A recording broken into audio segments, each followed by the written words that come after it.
제가 한번 한국에 가볼게요. 한국으로 단체 교환학생은 미국 대학생들 한국 공항 나오자마자 넘나간 이유. 여기 한국으로 교환학생을 오게 되었다는 미국인 학생이 있습니다. 그리고 그는 한국의 버스를 타려다가 자신에게 접근해서 뜬금없이 인적사항을 적으라고 강요하는 한국인의 모습을 보고 실망을 하고 말았다고 하는데요. 하지만 그렇게 화를 내던 그는 이내 옆에서 자신을 지켜보던 다른 외국인이 알 수 없는 이야기를 건네자 그만 충격을 받고 머리를 감싸쥐고 말았다고 합니다. 그렇다면 이 외국인이 한국에서 대체 무슨 경험을 했던 것인지 자세한 내용 살펴보도록 하겠습니다. 안녕하세요. 저는 미국 출신의 대학생 아이작이라고 합니다. 저는 사업가 출신 아버지를 두었고 그 때문에 학창시절에 많은 나라들을 옮겨 다니며 살아야 했습니다. 만약 제가 살아본 나라들 중 가장 기억에 남는 두 나라를 뽑는다면 단연코 한국과 일본을 꼽을 것 같습니다. 두 나라는 정말 천국과 지옥을 오가는 듯한 느낌을 줬거든요. 일단 저는 고등학교 시절을 일본에서 보내야 했습니다. 하지만 아버지께서 일본을 아시아 최고의 선진국이라며 일본에서의 경험이 제게 큰 도움이 될 것이라고 하신 말씀은 완전히 틀리고 말았습니다. 많은 기대를 하고 방문했던 일본은 정말 최악이었거든요. 일본의 첫인상은 미국보다 훨씬 안전해 보였고 사람들의 시민의식도 높은 선진국인 듯 보이기도 했죠. 그러나 이러한 제 일본에 대한 만족은 채 한 달도 가지 못했습니다. 저는 우연한 기회로 일본의 평범한 가정집에 방문하게 됐고 그날의 경험은 제 인생을 완전히 뒤흔들어 놓았거든요.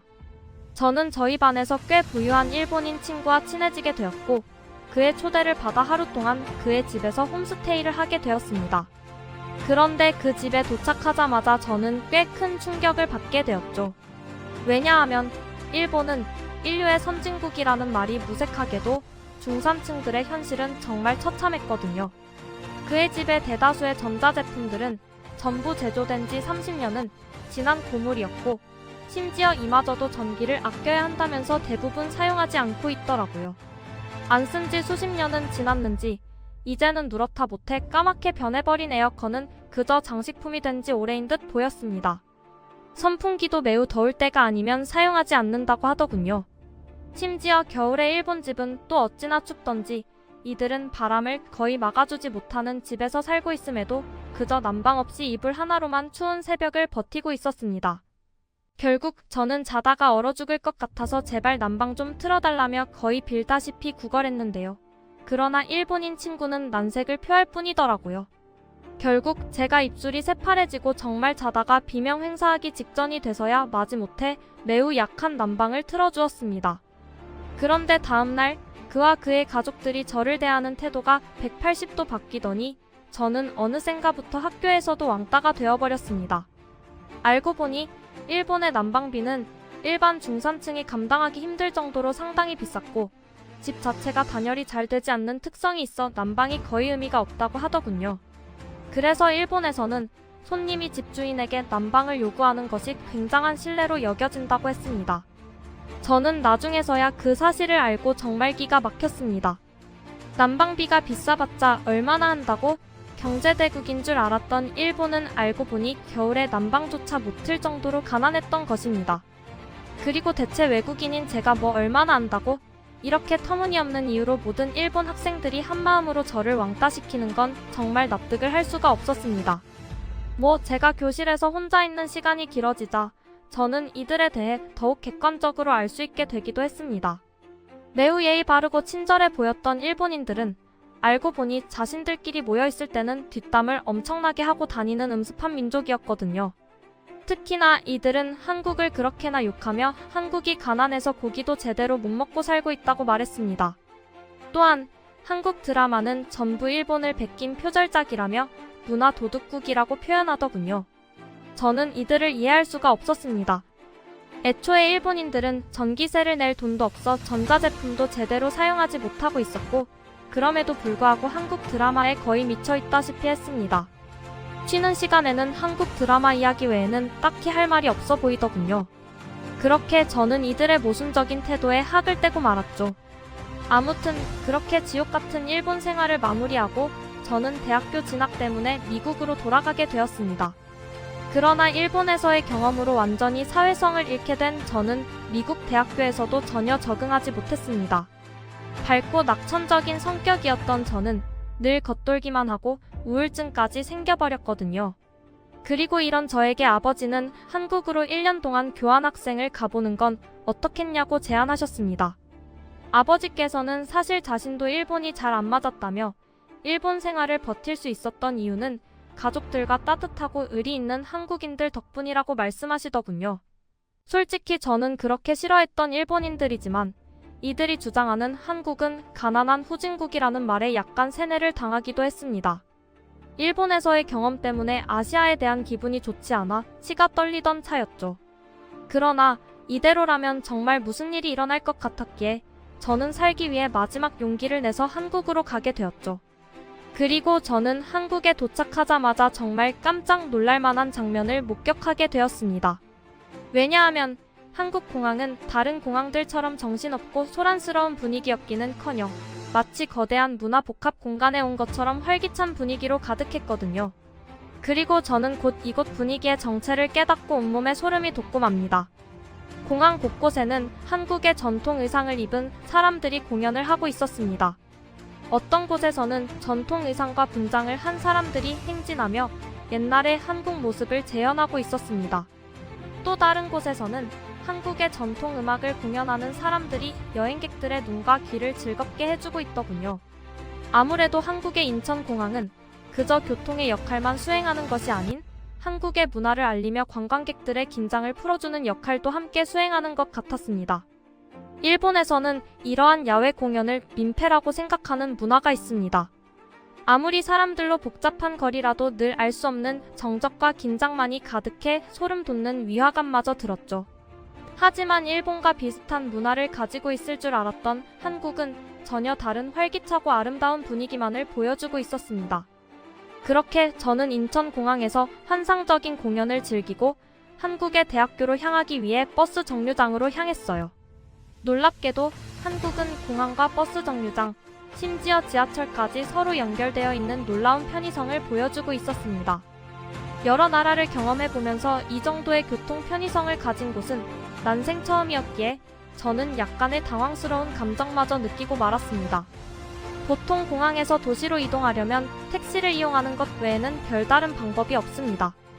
여행 성수기에는 공항 택시조차 부족해 웃돈을 주고 카풀 서비스를 이용해야 하기도 하죠. 그러나 한국은 그럴 필요가 전혀 없었다는 점에 감사한 마음마저 들더군요. 그렇게 저는 손쉽게 버스 정류장에 도착할 수 있었고 키오스크를 이용해 제가 탈 버스의 승차권을 구매하려고 했습니다.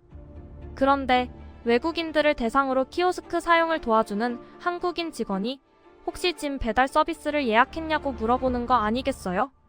짐 배달 서비스라니? 제가 이런 들어본 적도 없는 서비스에 당황해서 두 눈을 꿈벅거리고 있자 이 직원은 도저히 믿기지 않는 이야기를 해오기 시작하더라고요. 그는 한국의 공항버스에서 짐을 숙소까지 무료로 배송해주는 서비스를 제공하고 있다고 말했습니다. 원래는 미리 예약을 해야 이용할 수 있는 서비스지만 운 좋게도 빈자리가 몇 개 생겼다고 전하더군요. 사실 다른 나라들에서는 짐 배달은커녕 짐을 잠시 들어주겠다는 말로 여행객을 속인 뒤 그대로 도주하는 전문 범죄자들이 득실되고 있기에 저는 그의 말을 무시하려고 했습니다. 그런데 주변의 다른 외국인 관광객들은 당연하다는 듯 별도의 QR코드를 통해 들어간 사이트에서 짐 배달 신청서를 작성하고 있었습니다. 그들의 모습에 왠지 모를 신뢰감이 들었고 저는 그렇게 제가 방문할 학교의 기숙사 주소를 입력하게 되었어요. 그리고 얼마 후 도착한 버스기사는 능숙하게 제 짐에 스티커를 붙이더니 그대로 짐칸에 싣기 시작하더군요. 저는 이 장면을 보고 큰 충격을 받았고 제 옆에서 신청서를 작성하던 서양인 커플에게 이게 어떻게 가능한 시스템이냐며 거의 따지듯 물어보게 되었습니다. 그리고 자신들은 한국에 벌써 3번째나 방문했다는 이 커플은 한국에서는 장애인이나 사회 취약계층에게 일자리를 주기 위해 이들을 고용한다고 말했어요. 이들은 공항버스 짐 배달 서비스를 운용하고 있다고 대답해줬는데요. 택배사의 전문적인 교육을 받은 사회 취약계층의 사람들은 어떠한 천재지변이 닥쳐도 당일 곧바로 짐을 배송해주는 놀라운 책임감으로 일을 수행한다고 해요. 그들은 이 책임감 있는 사람들을 칭찬하며 감탄을 표했습니다. 정말 믿기지가 않았습니다. 미국에서는 일반 택배 배달조차도 거의 한 달이나 소요되고 일본에서는 아예 장애인 같은 사회 취약계층을 같은 사람으로 조차 보지 않거든요.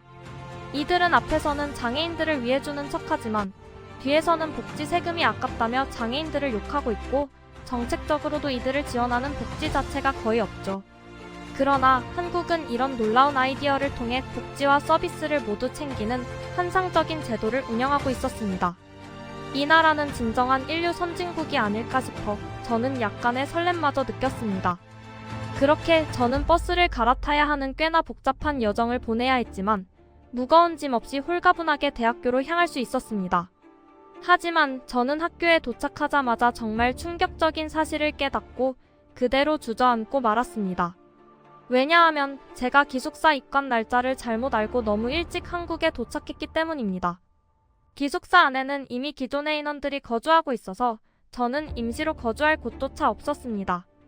이건 정말 큰일이었어요. 저는 다소 급하게 한국을 오느라 한국말도 서툴렀고 숙소를 어디에서 구해야 하는지도 전혀 몰랐거든요. 그런데 기숙사 담당 학생은 제게 놀라운 말을 건네기 시작했어요. 그는 같은 학교를 다니는 자신의 친구의 집이 이 근처라며 원한다면 기숙사 입관 날짜까지 그곳에서 사는 건 어떻겠냐고 물어왔거든요. 아니, 어떻게 얼굴도 모르는 사람을 집에서 재워줄 수가 있단 말인가요? 저는 이러한 말도 안 되는 상황에 무척이나 당황했으나 그렇다고 해서 제게 선택지 따위는 존재하지 않았습니다. 그렇게 저는 생전 처음 보는 한국인 친구네 집에서 머물게 되었죠. 그리고 자신을 민철이라고 소개한 한국인 친구네 집에 도착하자마자 저는 정말 화들짝 놀라고 말았습니다. 일본인들은 분명 한국을 가난한 후진국이라며 뒷담화를 했습니다. 하지만 아무리 추워도 난방을 틀 여유조차 없는 일본인들과는 달리 민철의 집은 마치 22세기의 가정집처럼 최첨단 가전제품들로 가득 차 있었습니다. 일단 민철은 TV를 켤 때조차 손 하나 까딱하지 않았는데 그저 AI 비서라는 시스템을 통해 TV를 켜라는 말 한마디로 TV를 켜버렸거든요. 심지어 그의 집에는 각기 다른 용도의 냉장고가 3대나 설치되어 있었습니다. 뿐만 아니라 집안의 온도와 습도를 저절로 감지해서 자동으로 난방, 공기청정기, 그리고 가습기를 작동시키는 놀라운 시스템까지 구비되어 있더라고요. 또한 재밌게도 민철은 날씨가 아직 쌀쌀함에도 불구하고 제게 얼음 정수기를 사용해 얼음물을 건넸습니다. 저는 살면서 얼음이 나오는 정수기를 처음 봤을 뿐만 아니라 겨울에 얼음물을 권유받는 것도 처음이었기에 꽤 당황할 수밖에 없었습니다. 미국에서는 아무리 부자라도 얼음 정수기는커녕 냉장고를 2대 이상 구비하는 사람조차 거의 없습니다. 그래서 저는 처음에 민철의 집에 이렇게 놀라운 가전제품들이 즐비한 걸 보고 그가 엄청난 갑부인 줄 알았습니다. 그러나 민철은 이러한 제 추측에 웃어 보이며 자신은 그저 서민층일 뿐이며 한국인들은 다들 이 정도의 가전제품쯤은 구비해놓고 있다는 도저히 믿을 수 없는 말을 건네더라고요. 일본에서는 냉장고에 음식을 많이 넣어두면 전력 소모가 많아진다며 겨울에는 웬만한 음식이나 음료는 전부 베란다에 보관하곤 했습니다. 하지만 한국인들은 그런 걱정은커녕 마치 집안 자체가 전기 발전소인 것처럼 부담 없이 전자제품을 사용하고 있었습니다. 그런데 가장 놀라웠던 건 바로 민철의 부모님이었어요. 민철과 시간을 보내다 보니 민철의 부모님이 퇴근을 하시고 집으로 돌아오셨거든요. 민철의 부모님은 저를 정말 친아들처럼 맞이해주시며 저희 집처럼 편하게 있다 가라는 친절한 말씀까지 해주셨습니다. 그러나 사실 이 말은 일본에서 홈스테이를 할 때도 들었던 이야기였기에 저는 크게 신뢰하지 않았습니다. 저는 일본에서 죽고 싶지 않아서 난방 좀 틀어달라고 했다가 모진 대우를 받고 쫓겨나 버렸거든요. 하지만 민철의 부모님은 일본인들과는 전혀 달랐습니다. 일단 한국의 집안은 겨울임에도 온몸에서 땀이 날 정도로 따뜻했으며 민철의 부모님께서는 제게 끊임없이 음식을 베풀어 주셨거든요. 심지어 민철의 어머니는 제가 조금이라도 음식을 못 먹는 기색을 보이면 덩치값을 못한다며 저에게 강제로 음식을 먹이셨습니다. 민철은 그저 못 말린다는 표정으로 저에게 힘내라는 무언의 눈빛을 보낼 뿐이었습니다. 그리고 더 이상 뱃속에 공간이 남아있지가 않을 즈음 민철이 도저히 안 되겠다는 표정으로 잠시 바람이나 쐬자며 저를 밖으로 끌고 나갔습니다. 그렇게 저는 민철의 부모님에게서 가까스로 벗어날 수 있었죠. 그런데 민철은 제게 소화도 시킬 겸 한강공원으로 산책이나 가자는 거 아니겠어요? 한강공원은 제가 한국에서 가장 가고 싶던 곳 중 하나였고 저는 흔쾌히 그를 따라 이동했어요. 그런데 택시를 타고 이동하던 민철이 뜬금없는 한강 중턱에서 내리는 거 아니겠어요? 저는 그가 대체 뭘 하려는 건가 싶어 깜짝 놀라고 말았습니다. 이런 아무것도 없는 한강에서 내리다니 그가 극단적인 선택이라도 하려는 건가 싶어 긴장이 되기도 했죠. 하지만 그를 따라 도착한 곳에서 저는 충격적인 장면을 목격하고 넋을 놓고 말았습니다. 왜냐하면 그곳에는 수상택시라는 팻말과 함께 웬 배가 손님들을 기다리고 있었거든요. 민철은 이 수상택시가 직장인들의 출퇴근을 돕고 관광객들이 한강을 제대로 즐길 수 있도록 만들어졌다고 설명해 주었습니다. 이곳 도선장에서는 치킨 같은 음식도 판매하며 문화공간으로서 낭만적인 모습을 보여주고 있더라고요. 저는 일반 대중교통에서도 믿기지 않는 서비스를 자랑하지만 수상교통마저 자유자재로 발전시켜 상용화해 놓은 한국의 모습에 정말 감탄할 수밖에 없었습니다. 미국이나 일본에서는 출퇴근 시간마다 지옥 같은 교통체증을 견뎌야 하지만 한국에서는 애초에 수상택시라는 선택지가 있어서 교통체증을 해소하고 있었습니다. 또한 관광객들에게는 낭만적인 경험까지 선사하는 모습을 보며 한국인들은 다들 천재인가 싶기도 했어요. 그렇게 저희는 낭만적인 수상택시를 타고 순식간에 한강공원으로 이동할 수 있었고 어둑한 밤임에도 매우 안전한 한국의 밤공원을 즐길 수 있었습니다. 그리고 저는 이러한 한국에서의 행복한 하루에 알 수 없는 벅찬 감정을 느끼며 결국 눈물까지 흘리고 말았습니다. 한국은 일본에서의 트라우마로 고통받던 제게 손을 내밀어 주었을 뿐만 아니라 그 트라우마를 완전히 치유해 주었거든요. 한국은 경제 수준, 시민의식, 사람들의 따뜻함, 인프라 등 모든 면에서 일본을 압도하고 있었습니다. 일본인들의 한국에 대한 왜곡과 비난은 그저 그들이 세상 물정 모르는 섬사람들이라는 것을 증명하는 듯 했습니다. 제가 준비해온 내용은 여기까지입니다. 끝까지 시청해주셔서 진심으로 감사드리며 여러분들의 구독과 좋아요, 알림 설정은 영상 제작에 큰 힘이 됩니다. 이상 세모튜브였습니다.